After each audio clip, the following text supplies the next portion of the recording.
Okay, good evening. Welcome to the Thursday, March 19th, 2015 meeting of the Auburn Zoning Board of Appeals. Do I have a motion on the floor to open the hearing? Motion open? Do I have a second? Second. All in favor? Aye. Okay, so our first hearing this evening, 7 o'clock PM, applicant Gloria LaBeouf, trustee, requesting a special permit under section 3.2.2.1 and 9.3 of the Auburn zoning bylaws to allow two-family occupancy use on property located at 514 Rochdale Street, Auburn, Mass., map 52, parcel 7, Is the applicant available? Yes. Could you please step up and introduce yourself for the record? Good evening. My name is Bill Ritter, and I'm a lawyer in Worcester from the law firm of Pajani, Hurley & Ritter, and I represent Gloria LaBeouf. Thank you. Could you give us an overview of your application, please, sir? Yes, well, Gloria LaBeouf has some long roots here in the town of Auburn. She originally moved here back in 1954 when her parents built the precise house that this application is pending. Her parents lived there and she lived there as a young child at 514 Rochdale Street. She moved around town a little bit, and the house came on the market back in 1971, and her and her husband repurchased her family homestead in 1971. She lived there with her family and raised her family there, and then in the early 1990s, in 1992, she obtained a building permit to increase the second floor to install a dormer on the property. She obtained all the appropriate building permits. She put the dormer on, and some of her family members came in and lived with her son, her daughter-in-law, and their children for a period of time. She essentially commenced using the property as a two-family house back in 1992. Her family lived there for about 4 or 5 years, and in the late 1990s, she had some renters come in who rented part of the property from the late 1990s up until the present time. It's been pretty much without incident or problem with the town until very recently. A matter's come to the attention of Gloria involving some litigation in the land court in Boston. Her neighbor to the west had sued her over a boundary line dispute, and after the lawsuit was filed, the lawyer for the neighbor filed a complaint with the building department here in town. Building department sent a letter to Gloria saying she needed a special permit, and lo and behold, we're here seeking that special permit in accordance with the building inspector's request. The property itself lends itself perfectly to the bylaw for a two-family. There's going to be no construction at the property. There's plenty of parking. The septic has been approved by a licensed septic inspector. There's going to be no changes at all to the existing structure of the building. The neighbor to the north obtained the exact same relief that we're seeking, the neighbor at 506 Rochdale Street, some years ago with the exact same criteria that Gloria is submitting at this time. So we're requesting that you approve the special permit to allow a two-family there. She certainly meets the criteria of the master plan, which is encouraging elderly residents to get someone to live in to help pay the rent because Gloria is on Social Security, and the rent helps her stay here in Auburn as she has been for a great number of years. The other thing that I think distinguishes this special permit from some of your other ones is that most of the abutters have all approved and agree with the special permit, and I've attached letters from 4 of her direct abutters who are all the houses closest to her who support this application. And one of the direct abutters who doesn't support the application actually got a special permit, which is the abutter to the north. So she meets all the criteria. There's photographs of the house. We've submitted a brief with all the detailed information, and we respectfully request that you grant the special permit. Okay, thank you. Mr. Cussy, do you have any questions? Yeah, so this is already an existing two-family? Yes, it is. It's So it's been gonna be- listed on the tax records as a two-family Okay. with a notation, no special permit, for many, many years. Right, now we had a letter from Nick. Has the building inspector, have you been back to look at the property to make sure it was constructed properly? I mean, we had a letter in our brief here from the past building inspector. Yes, when I met with the building department, all the permits were appropriately issued. There's no issues on the construction back in 1992. All right, now we had a letter from 2014, right, from Nick. And he wanted to review. What do we have in our? He's here. Excuse me.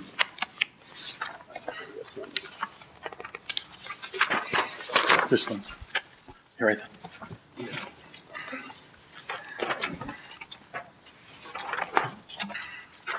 Yeah, November 7th, 2014 was the complaint. Existing site development. Conditions is, yeah, just violation of the zoning bylaws. And please note the bylaws.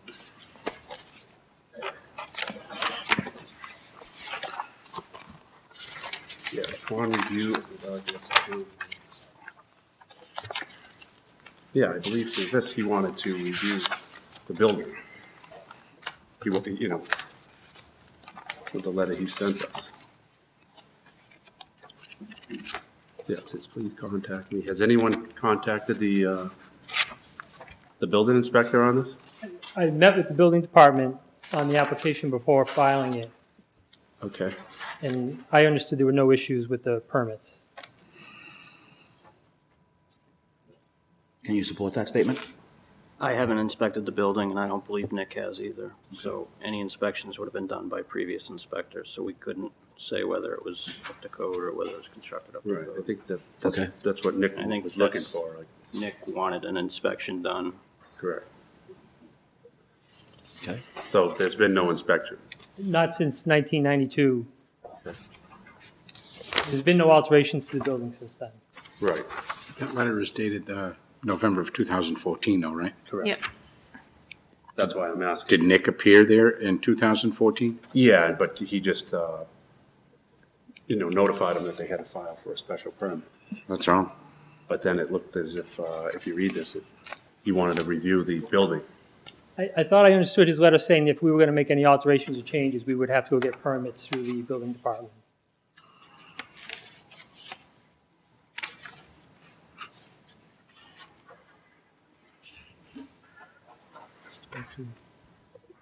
Is that all request hearings?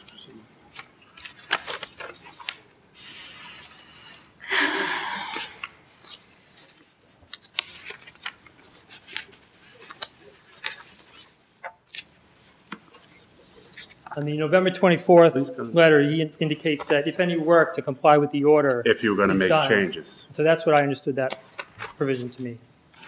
That if we were going to alter anything, that we would need to get a building permit.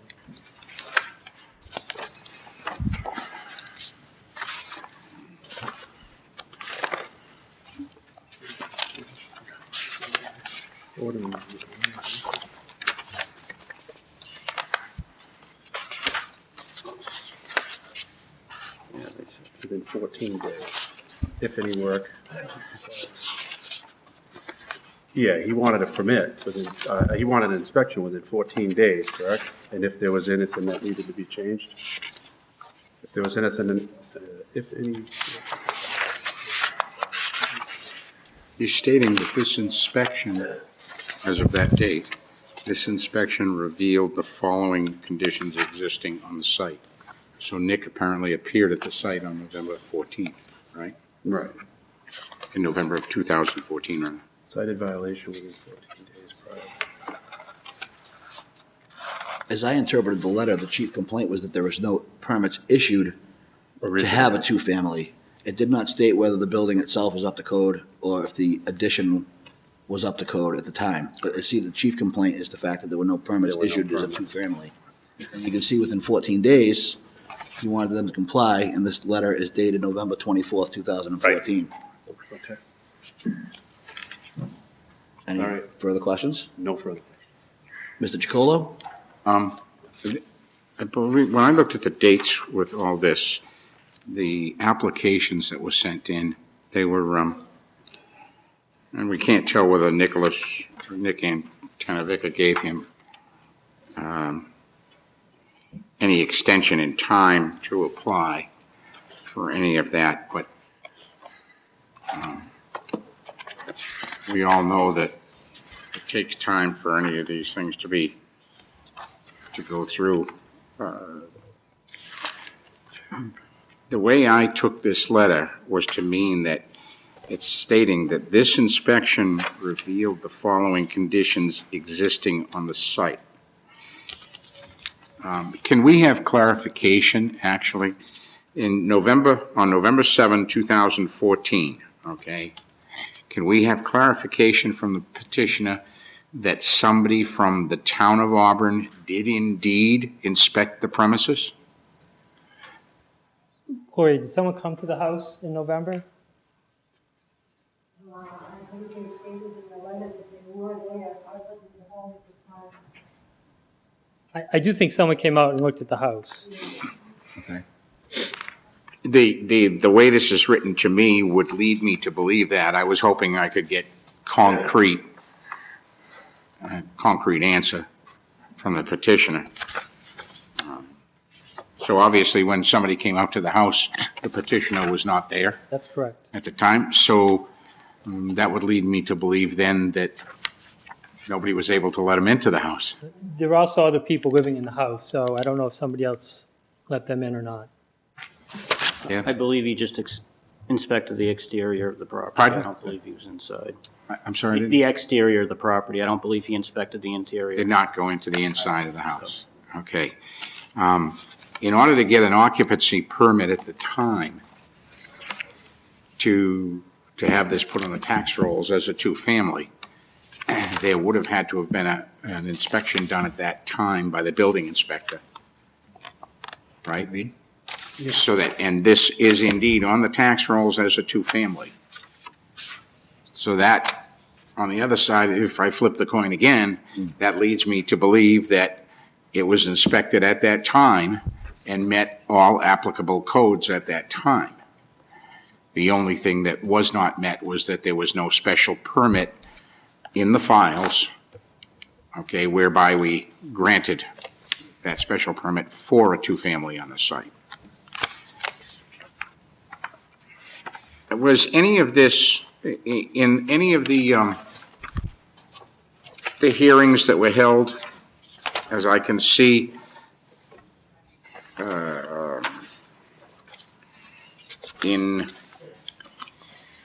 in the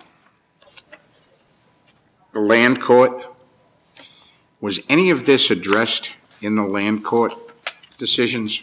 No, the land court is solely based upon the boundary line between the two properties.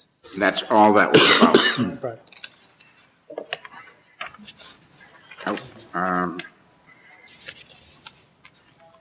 And this was addressed, and this was in December of 2014. That's correct.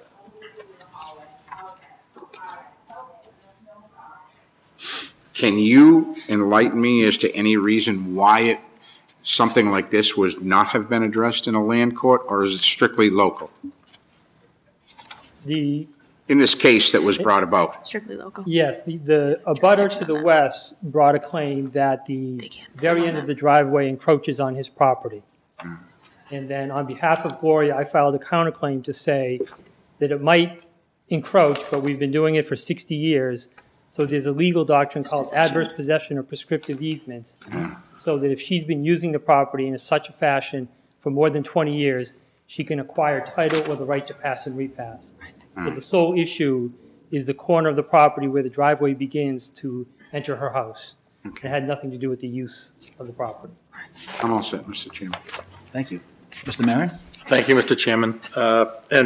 Mr. Ritter, thank you for appearing this evening and providing your background. I think that as some of my colleagues have already navigated, there's some complexity to this, so we want to make sure we step through it correctly.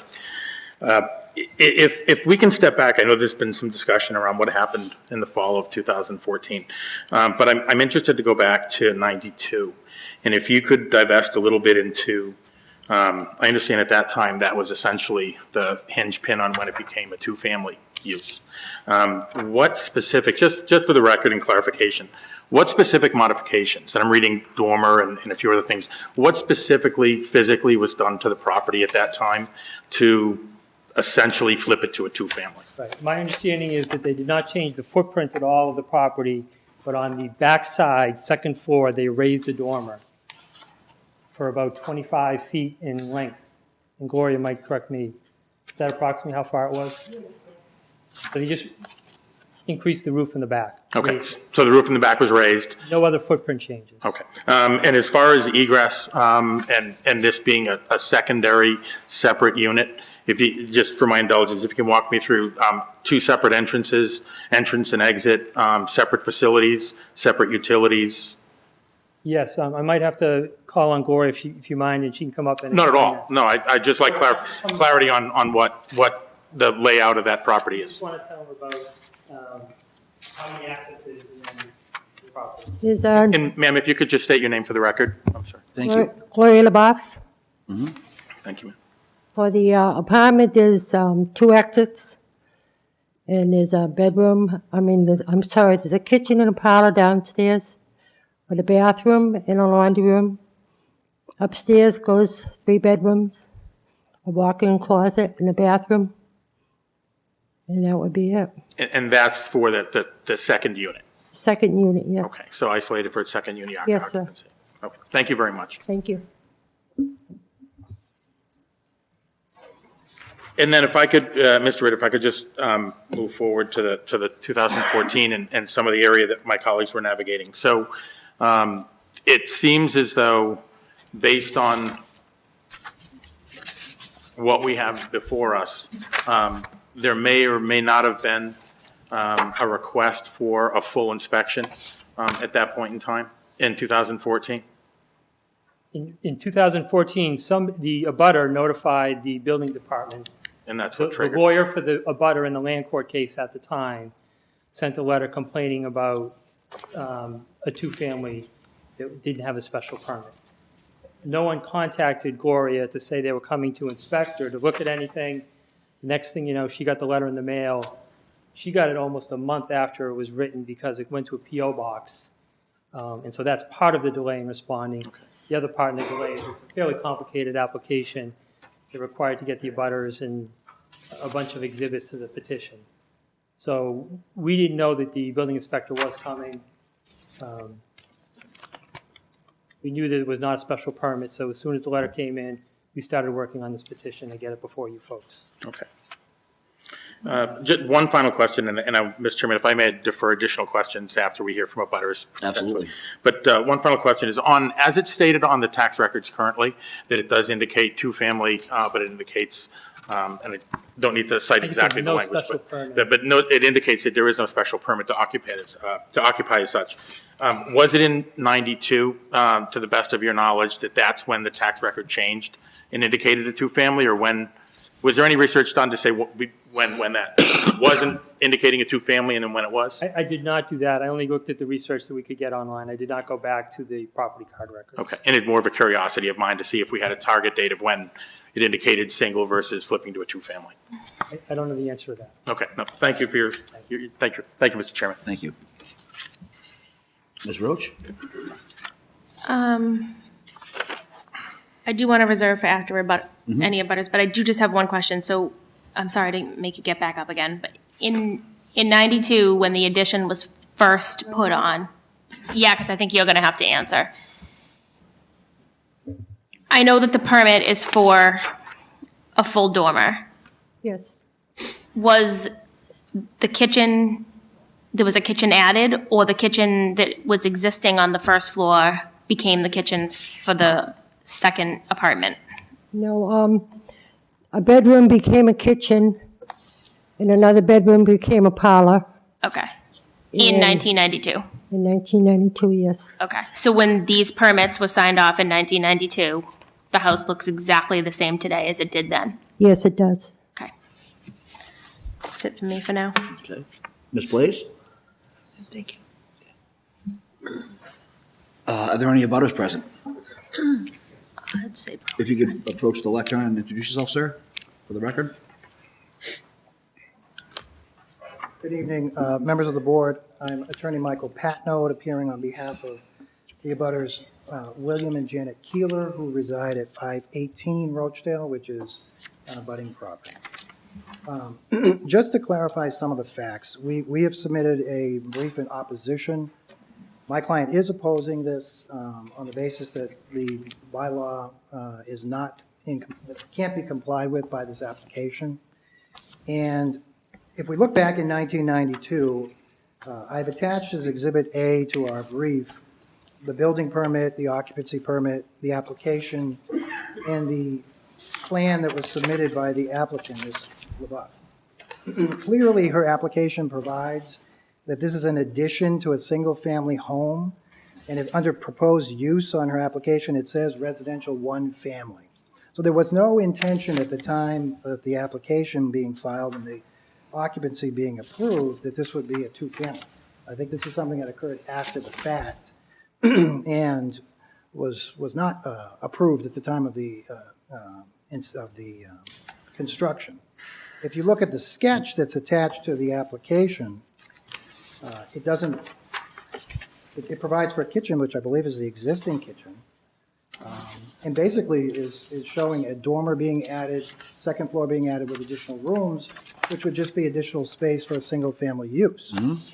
So I think there's a real question as to what was intended in 1992, and I don't see any evidence that the town ever approved a two-family dwelling. And I think that's supported by the tax status that the town has on the property card, which we've attached as Exhibit C, which, as was earlier indicated, that two-family, but no special permit for two-family was issued. I think this is something that occurred after the fact. The other issue here is that the zoning bylaw provides a very detailed mechanism for approving a special permit for an accessory apartment. I think clearly this is an accessory apartment under the terms of the bylaw.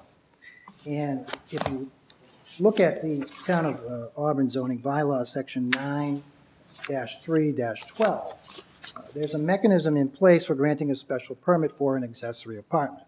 If you look at the definition, and actually I've attached the bylaw as Exhibit D to our brief. And quite clearly, what was done here is an accessory apartment. Section 9.3.12.1 provides definition saying that an accessory apartment shall mean a separate housing unit, which we have here, complete with its sleeping, cooking, and sanitary facilities. We have that here. That is substantially contained within the structure of a single-family dwelling. We have that. But functions as a separate unit, including ingress, egress of the unit, without requiring passage through the primary dwelling unit. We have all of that. So I think clearly we are within the parameters of section 9.3.12. In addition, what we have in that section, at the end, section 6, is a provision for dealing with people who have so-called illegal apartments who need to comply. And there's a provision that says that if you have an existing accessory apartment, that you need to obtain a special permit, which is what she was directed to do by the letter in November by the building inspector. And it says that the applicant must follow the same procedures that are described within the bylaw, section 9.3.12, which details in sections 3, 4, and 5 the process that you need to comply with, including the standards for an accessory apartment. And there's 10 criteria, which are laid out very detailed, and you have to follow the application process. So I think clearly if we focus on the accessory apartment standards, which are in section 3, this unit does not comply with those standards. There's 10 criteria, and I detailed the ones that we know are either questionable or clearly are not complied with.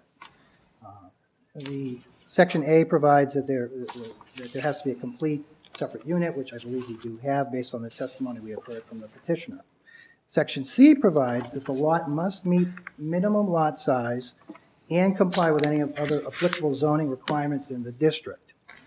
In this instance, this is an RR designation. The petitioner's lot is 44,867 square feet, as is listed on the property card, which is 1.03 acres.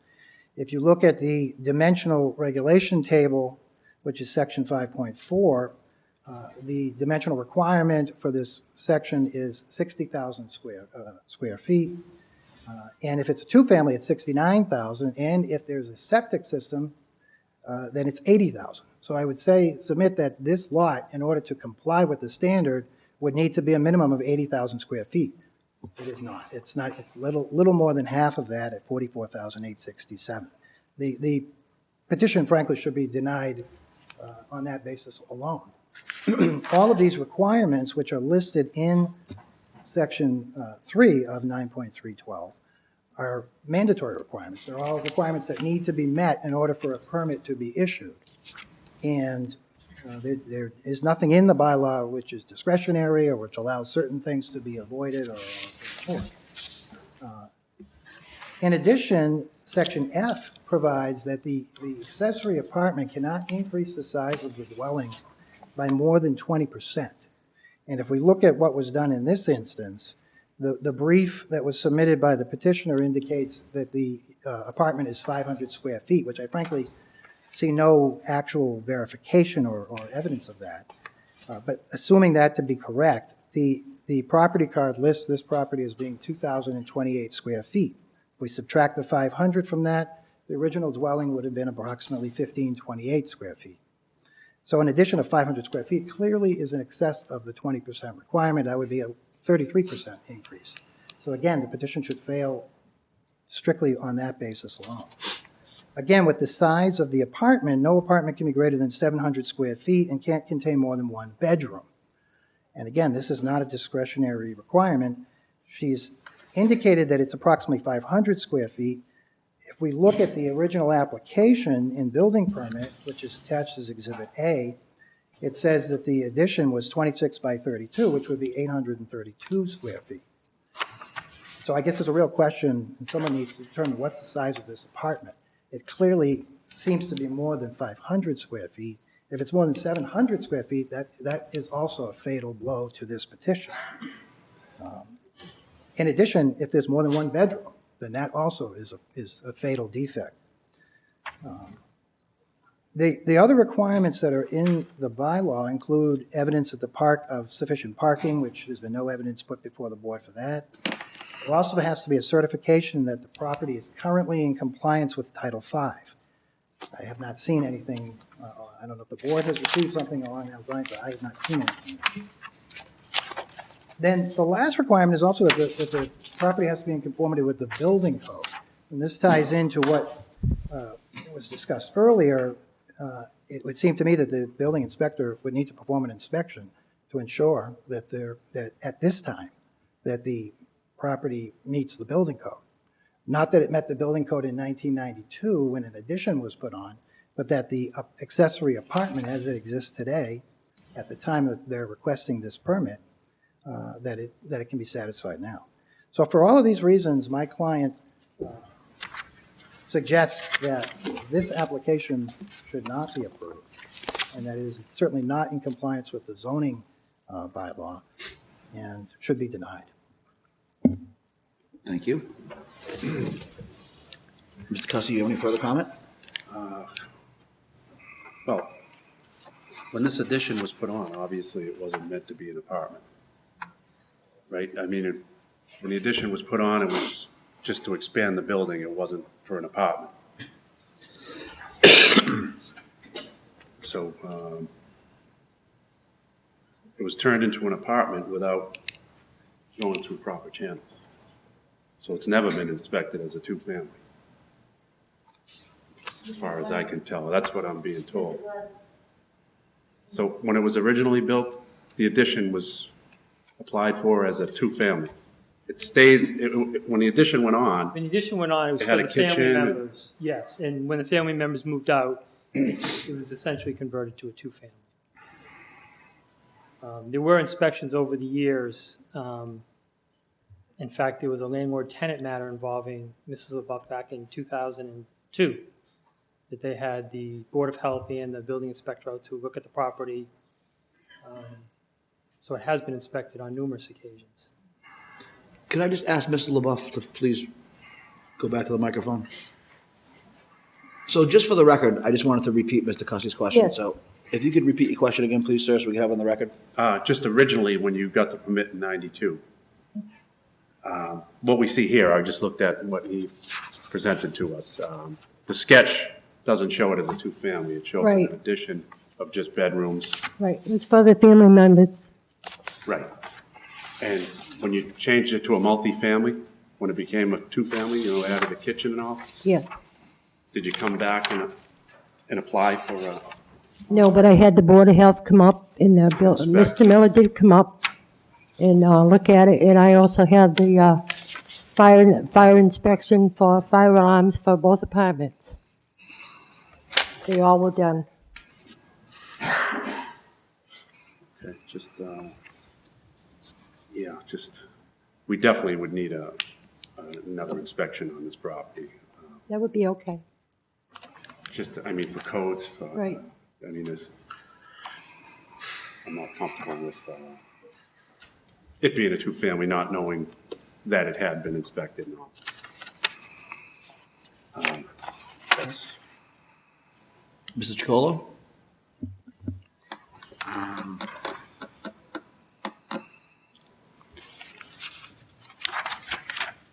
I'm going to offer a suggestion, and that suggestion would be, I don't feel comfortable voting and denying, and I don't feel comfortable voting for the special permit. Because some of the things that are in the brief against this, such as F, they're not increasing the floor area. Okay, that floor area was already there. As far as the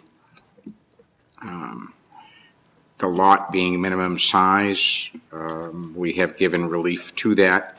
That's for us to decide. As far as the ingress and egress, that would be for the building inspector to go back again, as Mr. Cussy had stated, and verify that. The Title V compliance to me would be important.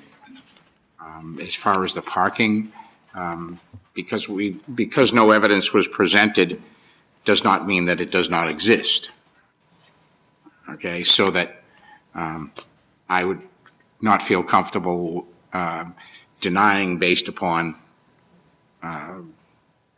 item H.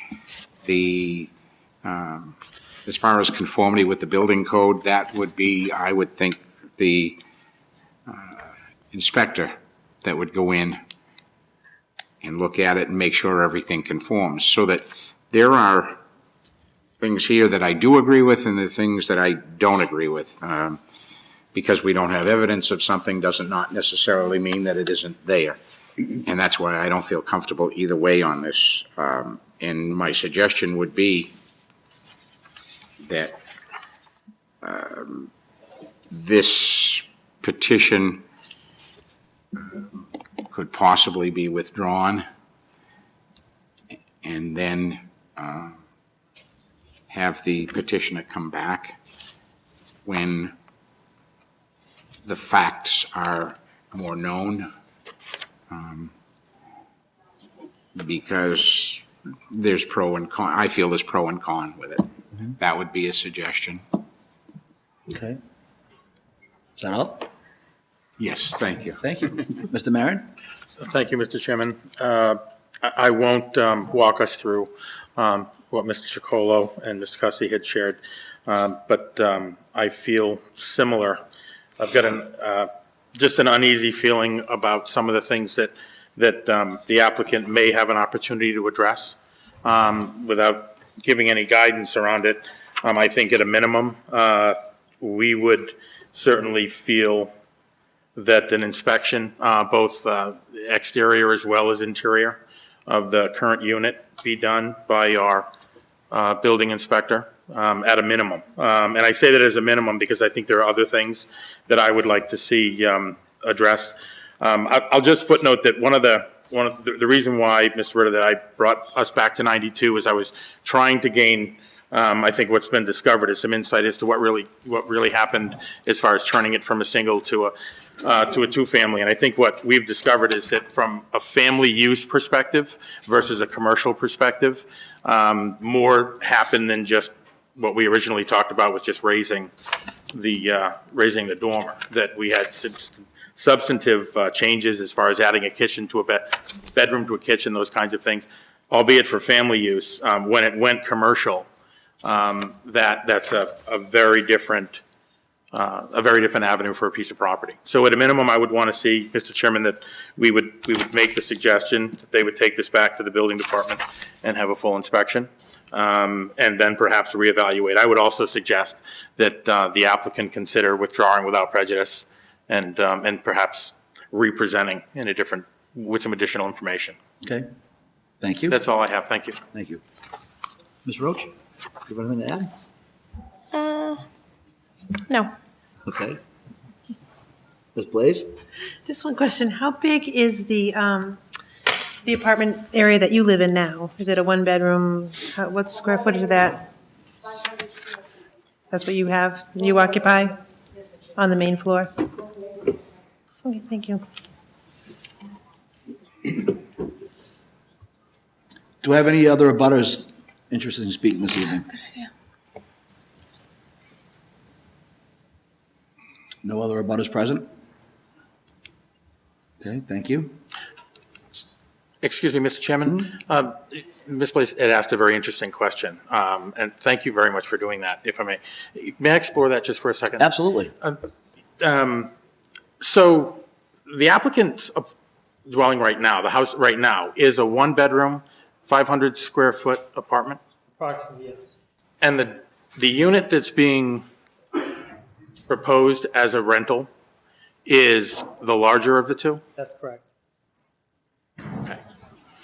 Ms. LaBeouf lives by herself. It's really an income issue for her. Okay. Yeah, and I'm not, Space.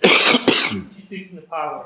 yeah, no, I appreciate it. I'm not looking to invest in I appreciate that. But it just gave me pause to what we're really seeing from my perspective, and where I'm going with this is that the primary home is being rented. Mm-hmm. And the apartment per se is the apartment that the homeowner is occupying. I agree. And I don't want to, I would certainly leave this for the experts and the attorneys to navigate.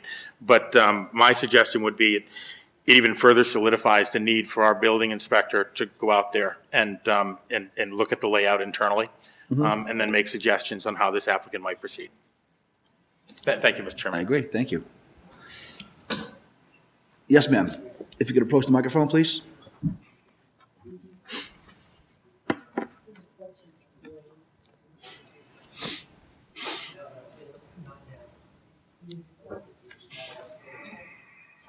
Ms. LaBeouf wanted to say she used to live in the whole house. And she had her family there. Yeah. Might I make the suggestion, can we continue this to your next meeting? And that would give, assuming that's plenty of time for the building inspector, an opportunity to look and examine and report back to the board. On the issues of the abutters opposition, we're bringing this petition not under the accessory apartment bylaw, so I'm not sure we need to meet all those criteria. We're bringing it under the provision that was recommended by the building inspector, which is just for a special permit, which is the exact same special permit that was granted to the property just to the north of us for two-family. But if we respect the view of the board that they want to get somebody to look into it, we're happy to come back a month from now, probably still within your time period, for a decision where we grant an extension of time period for you guys to decide if that will be of assistance to the board. Do you feel as though you'd be able to review the property within the next month? Yeah, that's fine. I think procedurally, I agree that a continuance is probably more appropriate. I agree with that. And that will, I think we need a closer look at this and allow the building inspector to view the property. My biggest concern here is that everything was met the code, that we have a safe property to begin with, before we even go any further, explore the other issues that are before us. So, do I have a motion to close the public hearing? I have one more comment. I'm sorry? Just want to clarify something, that the inference that this is a special permit, not unlike one that was issued, these all stand on their own. That does not establish any precedent that we have to follow. Just wanted to establish, I appreciate to establish that. And as far as you bringing this petition up, the statements or the things that were listed in opposition to this are all things that are listed in our bylaws that have to be met with a two-family. That's why some of them that are listed are just thrown out there, such as the parking, that's thrown out there. Doesn't mean that's like being guilty until you're proven innocent. Anyways, so I just wanted to clarify those two things, if I might. Thank you. Now, yes, Okay, motion to do we have a close motion the to public close? hearing. Thank you. Do I have a second? Second. All in favor? Aye. Okay, do I have a motion on the floor regarding the matter? I would make a motion that we allow the petitioner to continue this until the questions surrounding the inspection of the building have been answered. Okay. And allow the petitioner to bring it back without prejudice. I'm just April 16th. checking my calendar. I believe it is April 16th, It correct? is. Yep. Do I have a second on the motion to continue until the April 16th hearing? I'll second that. All in favor? Aye. Aye. So it stands that the hearing will be continued until April 16th. It will not specify which time it will be yet. It will likely be 7 o'clock, could be 7:15 or 7:30. But I think it's, for all parties concerned, we'll take a closer look at this, and we'll see you at the next meeting. Thank you. Thank you very much. Thank you.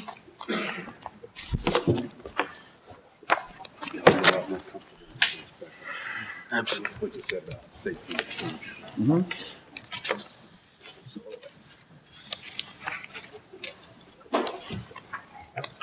Just give them a minute, let them clear.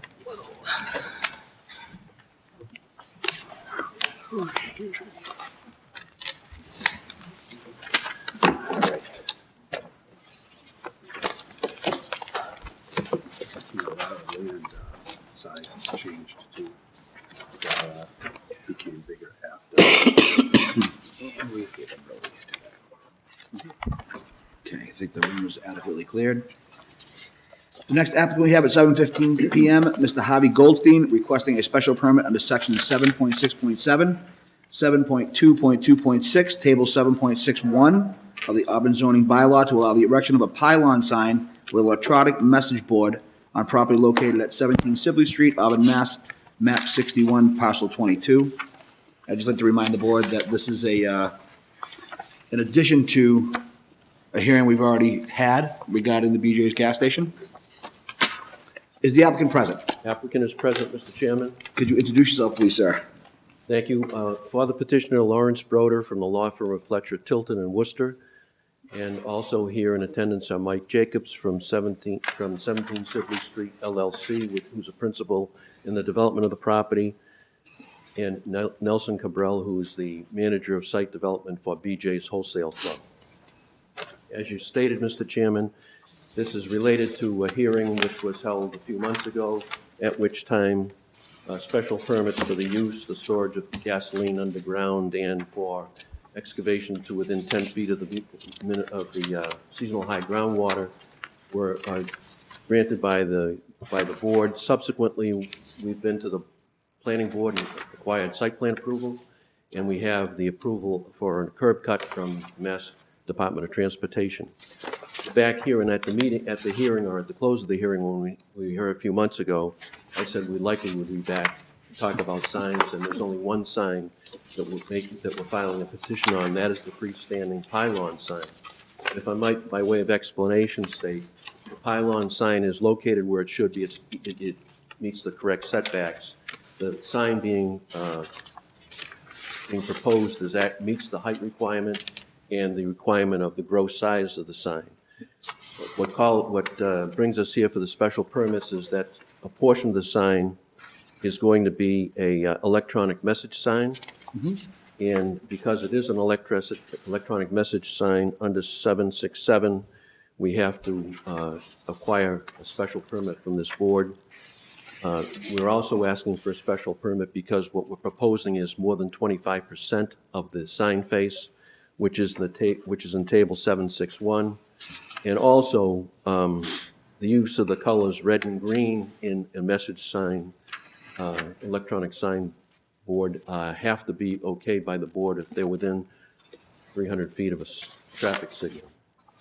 By further way of explanation, what's being proposed on that electronic message sign is the pricing for the gasoline and diesel fuel. So diesel fuel is one color and gas is the other color, and I think it is green for, go ahead, tell me. Green for diesel, red for regular. I know I was going to reverse it, so I asked. Apart from that, I gave you an exhibit that shows us an arc of a circle that shows that the sign being erected is about 275 feet from the traffic signal at the BJ's in Home Depot traffic signal. This is a very benign use of the message center because you're just going to have pricing and it doesn't change other than when the pricing changes.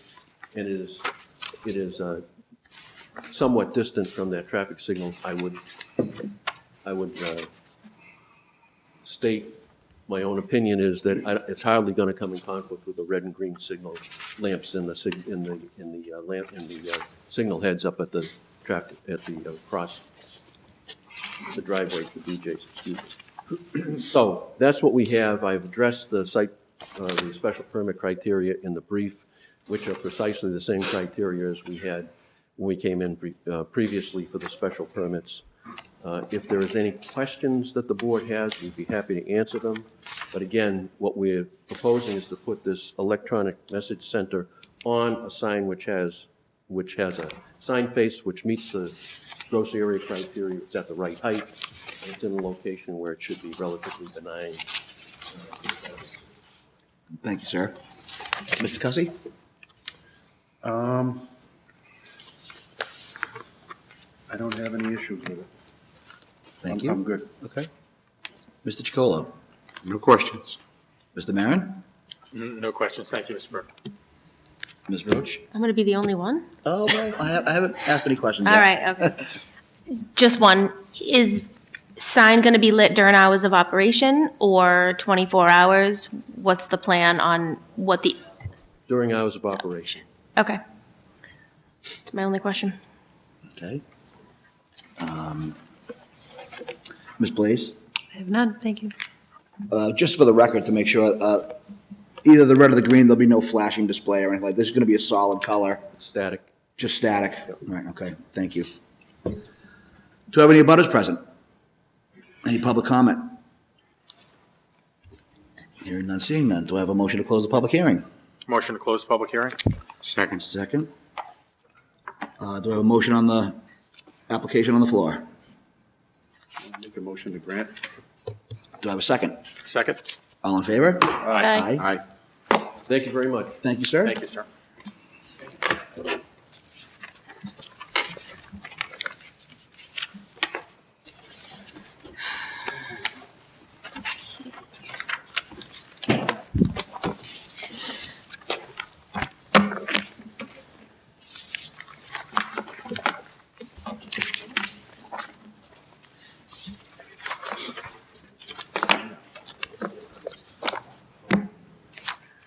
Okay, so the next application of a 7:45 PM applicant Dorothy Rosoff requesting a variance under section 5 of the Auburn zoning bylaw to allow access via an easement on the property, of the abutters property, for the property located at 10 May Lane, Auburn, Mass, map 50, parcel 44. And I'd like to remind the board that this is a continuance from 2/19/15. Is the applicant present, please? Would you approach the lectern and introduce yourself for the record?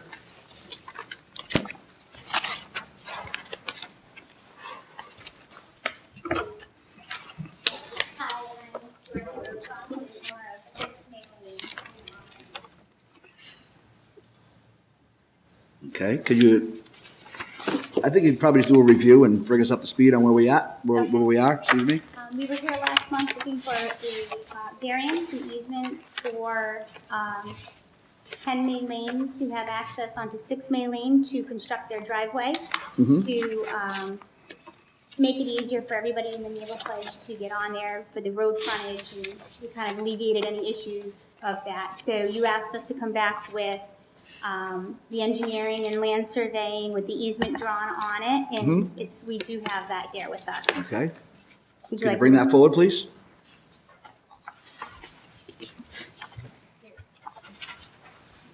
copies here. Okay.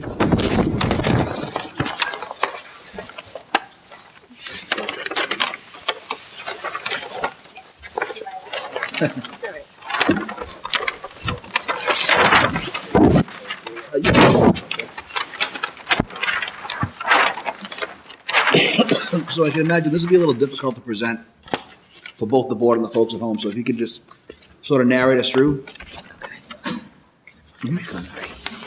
So what you see on there is an easement on 6 May Lane, 20-foot easement allowing access for 10 May Lane to construct their driveway, to go across there to avoid having to go down the street if there was any issues.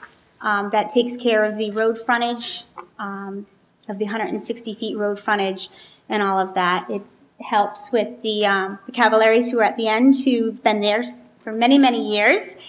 We wanted to respect everybody and make it as simple as possible. So we got the engineering per your request. Okay. Do you need a few minutes to review, or do you have any questions? Or Mr. Cussy?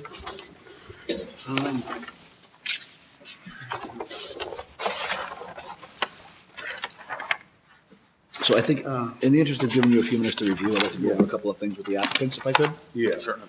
So I'm not sure if you're aware, but we received a few letters of input from the town engineer and the fire chief. Yes. And you received copies of these? I have not, but I did speak with both parties Okay. prior to today and also with the fire chief earlier today. Okay. So I'm not going to read the whole letter word for word, but from Mr. Coyle, the town engineer, Yes. had some concerns regarding your septic plan. Also, he is proposing the construction of a cul-de-sac that shall consist of a 60-foot roadway diameter and an 80-foot easement diameter, and constructed prior to granting any building permits, and the construction material must consist of a minimum of 12 inches of gravel or asphalt grindings. So are you aware of that? I was made aware of that, yes. Did you have any conversation with the town engineer regarding this at all? I had a conversation with him yesterday in regards to that. Okay. We tried contacting him a week before that. He had a death in the family, so he wasn't in the office, but we finally got in contact with each other on Tuesday. He brought to our attention the septic and his concerns and a turnaround. We did go get plans of the septic and brought it to the engineer, who tried to figure out a way to put a turnaround there. I did speak with Chief Coleman today, and he informed me that it was a request. If it's all possible, they always say that if it's something that they can do, obviously he's doing his job, and Mr. Coyle's doing his as well, to do what's in the best interest of the town. If they can better something that was maybe not done the right way, maybe in the 20s or when the land was made or the street was made, but it wasn't a requirement, if it was something that was feasible. Unfortunately, I do have another plan that the engineer had done. It's not economically feasible because of, like Mr. Coyle said, where the placement of the septic is. Unfortunately, you can't put a turnaround there where he had initially thought we could. We went with just the easement. And again, I did speak with Chief Coleman, and I respect that he's obviously wants to do what's best for the firefighters in the town, and that's what we want, and which is why I reached out to Mr. Coyle and Mr. Coleman to try to make this work. But unfortunately, it's not economically feasible to put a turnaround there because the septic system is too close to where the turnaround would go. Okay. Which is why we went with the easement, which was initially what we had proposed. Okay. All right, so you already have a perk done on this lot? On the other lot, on 10 Main Lane, yeah. Right, okay, so the location is already, Yes. I think with the 20-foot easement, that's what I was looking for. It looks like sufficient access to me. As far as all the engineering and the fire, I mean, I respect their opinions. As far as the road work and all, it's extensive. for the last lot on the street. Everything was already developed, even beyond this, and it was never required. So, my thoughts are, the 20-foot easement satisfies me. Okay. Mr. Chacolo? I'm going to be speaking much in the same vein that Mr. Cussy is. I notice the things discussed in the email that we have are definitely the optimum situation, but there is no change to the current situation that exists right now. And if the town has permitted what they have already permitted under the current situation, what is being proposed does not change that current situation. Even though I think everybody would agree that what has been offered as a suggestion is definitely, that would be wonderful to have these, to have a cul-de-sac and a turnaround and so forth. But it does not preclude the fact that the current situation is not really being changed. It exists as it is. And the way I'm looking at this is essentially they're asking for a curb cut. And the land that it goes over, it doesn't really, yes, we have to issue an easement, but that doesn't affect the yes or the no of the curb cut on here. So that I would be probably following right along with Mr. Cussy on this. Okay, thank you. Mr. Thank Mayor? you. Thank you, Mr. Chairman. I don't have any additional questions for the applicant. I would hold any additional questions for, if any abutters are here to add additional comments. I would just speak, and I won't be redundant, but as my colleagues, Mr. Cussy and Mr. Chacolo had indicated, last meeting for this particular hearing, I was particularly persistent on taking a look at the egress for safety equipment, fire equipment, those kinds of things. But albeit, and I appreciate with the applicant being here that we certainly put you through the paces in those questions. And I think we needed to vet that for this particular application. But in all fairness, in hindsight, through that discussion, I would agree with Mr. Chacolo and Mr. Cussy that there isn't a substantive change in the layout for the existing homes here of what we're proposing here. I would agree with the language of a curb cut at this point in time. So I'll reserve any additional questions for any comments from the abutters. Okay, Thank you, very Mr. much. Chairman. Ms. Roach? I also would like to hear from the abutters, but I just have one question. Maybe I'm the only one who isn't understanding this. The septic system for the new house is not shown on here, or where it says approximate septic system, that's where the new septic is gonna go? No, that's where the current existing one is is, for and that's why 6 we May. couldn't- Right, Okay, exactly. and the septic for, We just wanted to show it so that you could see that it's not gonna come anywhere near when the easement is easement, yeah. done? Okay. Exactly. Okay. I am also gonna reserve comment for the abutters. Okay. Mr. Chairman, I have one more statement I'd like to make, and that is that in the letter from Mr. Coyle, it is noted that the town is requiring a cul-de-sac to be constructed. As far as requiring that, I'd just like some clarification on that, because we can sit here and say, yes, we'll approve the easement, but if there is another requirement that we have no jurisdiction over, then that would be the caveat to any acceptance of this that I would say has to be noted. That's all. Okay. Ms. Blaze? No questions right now. Okay, thank you. Do we have any abutters present that would like to speak?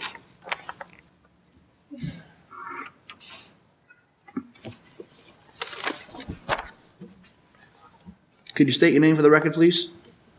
Linda and Tom Cavallari, 58 May Lane. We were notified this morning at about 11 o'clock that there was a meeting. We haven't seen the plans. We haven't heard from the fire chief. We don't know what the engineer said. We haven't a clue. You wanna take a So look I at would the like plans? to see You the want to plans. see this?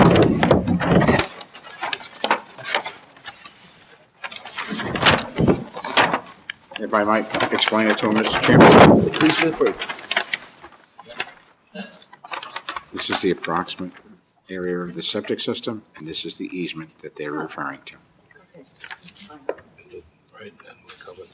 This is, goes down the end. I believe you're down here. Okay. I'm looking. You're right over here. Yep. Yeah, So it's just a 20-foot right. easement. Yeah, that's exactly what they were looking for. I before, saw so that we- myself we today wanted when I that came section. down the road. I go, why don't they just, rather than going straight, they do it in the. Yeah. And the other house up above was just a driveway, you see it. Yeah, it's about over here, I believe. So when the town originally approved that, the big house, and the house on Old Common, he only has a driveway that comes in off Main Lane. Right. Right. So That's why I'm saying, referring to a curb cut here. until those two, we were alone and we were alone. And then the town allowed. Because it's a private road. But until then. Plowed it yourself. Yeah. Thank you. I can appreciate it.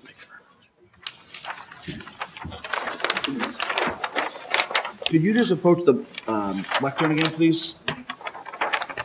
Just Could you just approach the lectern again, please, if you don't mind? So after your review of the plans, just officially for the record, do you have any opposition or any concerns regarding the plans? No, none at all. Okay. Yeah. Thank you very much. Thank you. Are there any other abutters present that would like to speak? Mr. Chairman, if I may? I'd like to bring us back to just one that Mr. Colo had raised and some correspondence that we did receive from Mr. Coyle.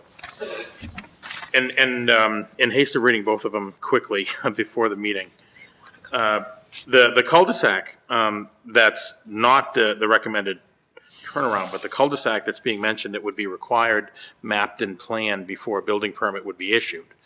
I would like to ask the applicant if they could speak to that, if they're aware of that, what that discussion was with the DPW inspector, and if you're aware of that as being a There was requirement. no discussion, and as far as my understanding is, I think it's more of a request by Mr. Coyle. I think the word requirement was kind of thrown out there because there was nothing required. There's no notes in the land itself as far as any requirements, as far as zoning interpretations, there's nothing put there as well.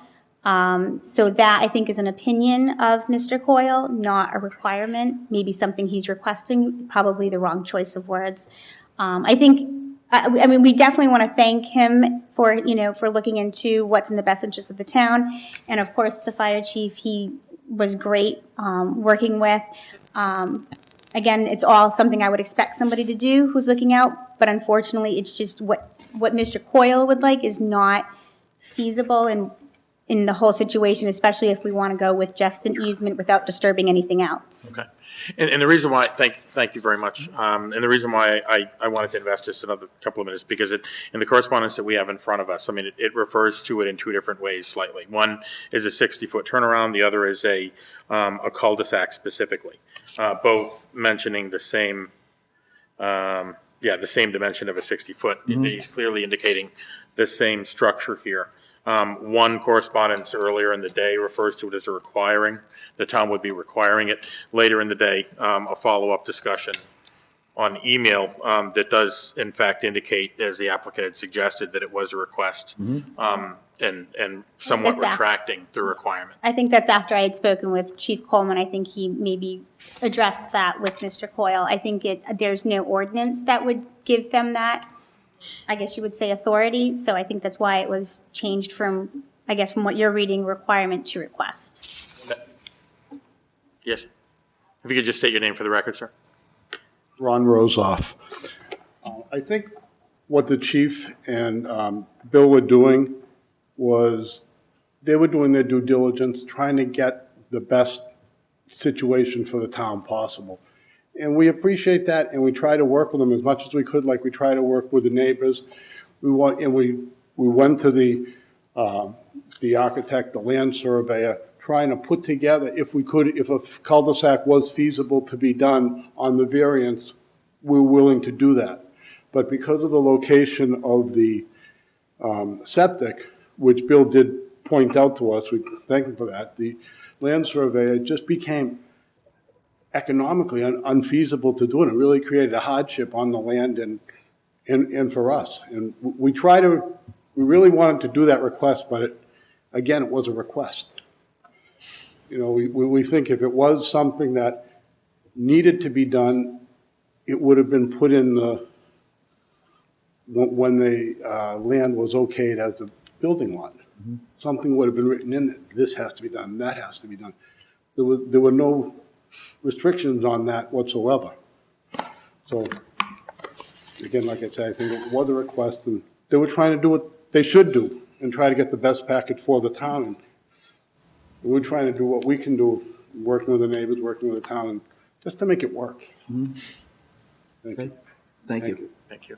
And I thank the applicant for the additional discussion around that point. Thank you, Mr. Chairman. Thank you. And just for the record, for the building inspector, are you aware of any ordinance in town that will require that, or any bylaw? There's nothing under the building code that would require that. It may be subdivision rules and regulations. There may be something in there as far as access for emergency equipment. I'm not sure this necessarily meets the requirement of a subdivision, though. I agree with that. Okay. Thank you. Any further comments? Okay. From the board? Okay, do I have a motion to close the public hearing? Motion to close. Do I have a second? Second. Just writing this down.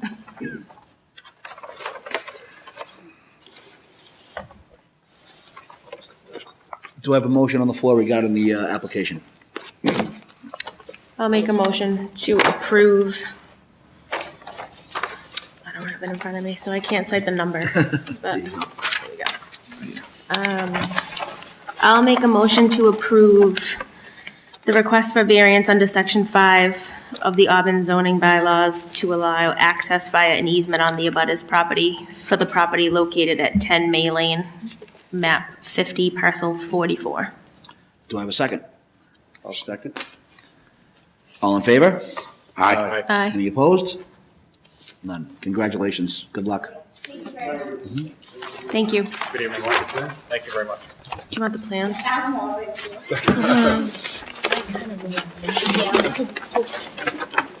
You're very welcome. Yes. Thank you. Sweet.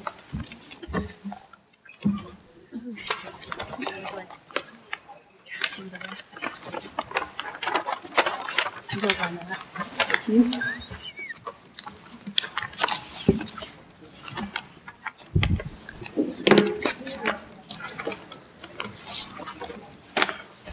I wrote on it, sorry. Sure. Yeah.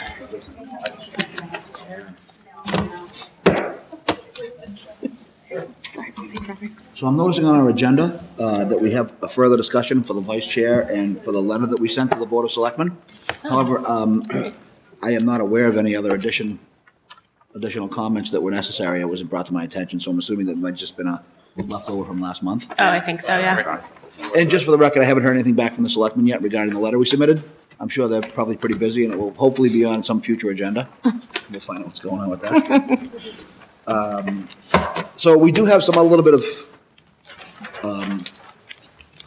business to take care of. We have some signatures to take care of on Chieftain Liquors, CrossFit variance, and Faith Ave. Actually says special permit, but that was continued. We haven't heard back from them yet, so we're waiting on that. So do I have a motion to approve the decision for Chieftain's Liquor? That was their sign from last month. We did approve. We did, I think yes, we we did. approved the, We just have for to the sign them, decisions. right? I think that's just the decision that's included. Right, okay. And we also have minutes from the meetings that have been, as you know, we had, I had to do some of the minutes for a while. There was some challenging issues we had with somebody to actually come in and do the minutes. So we have quite a few to approve, which we have from May 15th, June 19th, July, August, September, and November. So I have a motion to approve the minutes from those months. Yeah, I'll make a motion. Do I have a second? There's no signature. All in favor? Aye. Thank you. Okay. I didn't, There's no signature page. Oh, what's that? There's no signature page on here. It's just the 3 pages of the decision, but no place to sign. Oh, Is this the one that doesn't have the, no, that's Faith. It hasn't been decided yet. Decision, so that's gonna be big. I took it right out of when she gave it. So, I don't, unless Is I'm it missing underneath it? something, is it? No, no. Oh, I'm sorry, is it right underneath the Just sticky? kidding. Yep, sure is. there they are. I'm like, wait a minute. And she wrote down the names of Yep. who signed it. So there you go. Thank you. This one is for Elm Street. Elm Street. Am I on here? Yep. And this one is going to be for Faith Ave. If the board is comfortable signing that, the decision has to be drafted still. Okay. So have we made a decision about, did you guys see that email about Faith Street? They're sending the signature sheet. The decision itself has not been drafted yet, but she asked us to sign it and she would hold it. Right, well, I did have Pending. some discussion with her, and I actually went back and reviewed the meeting to make sure I was correct. Okay. And we have no decision on Faith Ave because they continued the hearing. Oh, okay. So we don't need to sign because there's no time ticking away yet. Right. Okay. Until they come before us again with a different set of plans, they were gonna discuss the land What was issues. That was the Last- Visiting Nurses Association. Oh, From last month. right. Okay, yep, okay. They needed to expand the And we did continue it building. again Right. before I made sure that I went and reviewed it on Act TV. We Okay, are waiting for them to come back with other plans and some other issues regarding their okay. request. So we don't need to sign? No, we do not. Okay. I'll put this back in the packet though, so you have it.